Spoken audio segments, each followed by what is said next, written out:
Copyright disclaimer under Section 107 of the Copyright Act of 1976. Allowance is made for fair use in purposes such as criticism, comments, news reporting, teaching, scholarships, education, and research. Fair use is permitted.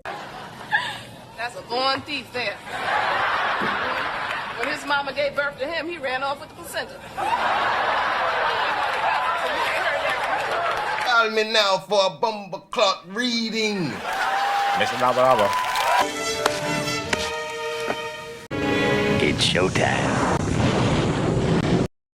But what is a mistake without the lesson? See, the best teacher in life is your own experience. None of us know who we are until we fail. They say every man is defined by his reaction to any given situation. Well, who would you want to define you? Someone else or yourself? My father farmed this land almost all of his life. My grandfather farmed it most of his life. He bought it back in the 1920s. During that time, he raised cotton, corn, peas, all kinds of vegetables. But it's still in the Smith family. Not one piece of it has gotten away. Giving complete and full credit to the Bish Gossip on Instagram, this spooky story is a reality, and it is in fact heartbreaking. The Smith family has owned over 600 acres of land for over 100 years, but a judge in the judicial system has just ruled that a railroad company can now take possession. This story does come out of Sparta, Georgia, and they can do a little bit more explaining better than I can. Let's listen in. Essentially, hauling rocks that be used to build concrete. The company argues the train project will improve infrastructure, but the Smiths feel railroaded. Okay. Driving across their nearly 600 acres, Yeah, you can see a lot of trees over there. You see the tops of them. never gets old for Blaine and Diane Smith. The history just as rich as the timber crops they've been farming. We used to go down there. It's a special rock that we like to sit on. Blaine's enslaved ancestors lived and worked on this Sparta land. He and his wife owned the very property. The family among the less than 2% of black farmers nationwide. My father farmed this land almost all of his life. My grandfather farmed it most of his life. He bought it back in the 1920s. During that time, he raised cotton, corn, peas, all kinds of vegetables. But it's still in the Smith family. Not one piece of it has gotten away. Until this September.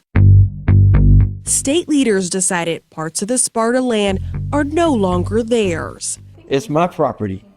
You know, you don't have the right to take. But a private company does have the right to take it, according to the unanimous vote from the Georgia Public Service Commission. Now, this would be a great time to point out that the Georgia Public Service Commission does not have great reviews, let alone service their citizens.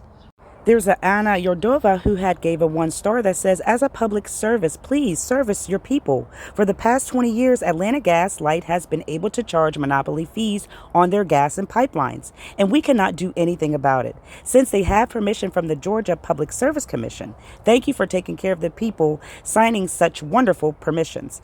Their prices are absolutely unreasonable. My bill is $200 for December, and nobody has lived in the house all year. That's quite disturbing. There are just tons of citizens who are just unhappy with the Georgia Public Service Commission, which automatically raises a red eye and a flag because something's deeper than the troubling issues at hand.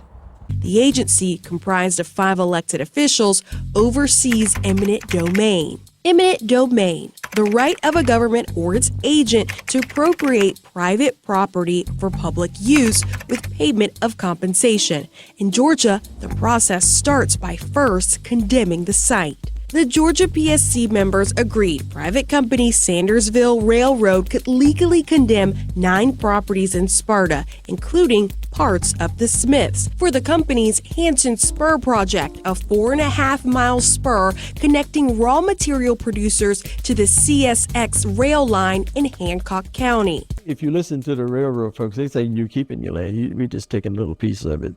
To me, we've got somebody who's coming through it like they are. They're devaluing it, they're defacing it, they're creating hazards through it. They are just one of at least a dozen local eminent domain cases in recent years, from Atlanta to Newton County. Current statistics are few and fragmented, but Atlanta News First Investigates found nationwide data.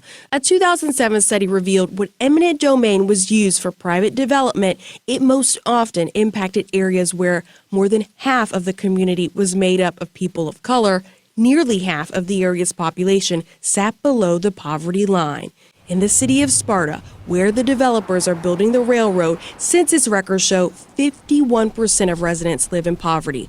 The median income at $22,000. We're here in a county that really needs new opportunities, new job growth, new tax base. The railroad company president, Ben Tarbutton. Have an annual impact of $1.5 million. That could make sense for a struggling town. It's how the company has pitched the project to residents. However, Georgia law states economic development is not a justifiable reason to take property. It really is not supposed to be factored into an eminent domain case. Well, they go hand in hand. I talk about jobs because that's what really matters to folks. Tarbutton says the train would only travel one round trip per day, 5 days a week during daylight hours, that it would not be a nuisance to landowners.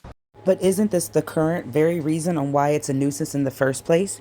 They would be considering robbing the land from the landowners from over 100 years that they have earned their right and place to have this property. So it would definitely be a nuisance because you're taking the land from the landowners. That doesn't make much sense, nor does the traveling routes to benefit for jobs. How will it create and help a whole town? They feel like you guys are robbing them of their family legacy, of their family land. Well, I understand that, and it's the condemnation process is a last resort. We have had multiple conversations with the landowners. While several other property owners made deals with the company, 3 families are holding out, including the Smiths, in part over fears if they give up land now, the company could take even more. Would you guys come back and take more land? Well, I don't know exactly who you're talking to, but everyone I've dealt with that's a landowner, we've had very constructive dialogue. So would you take more land if you needed it?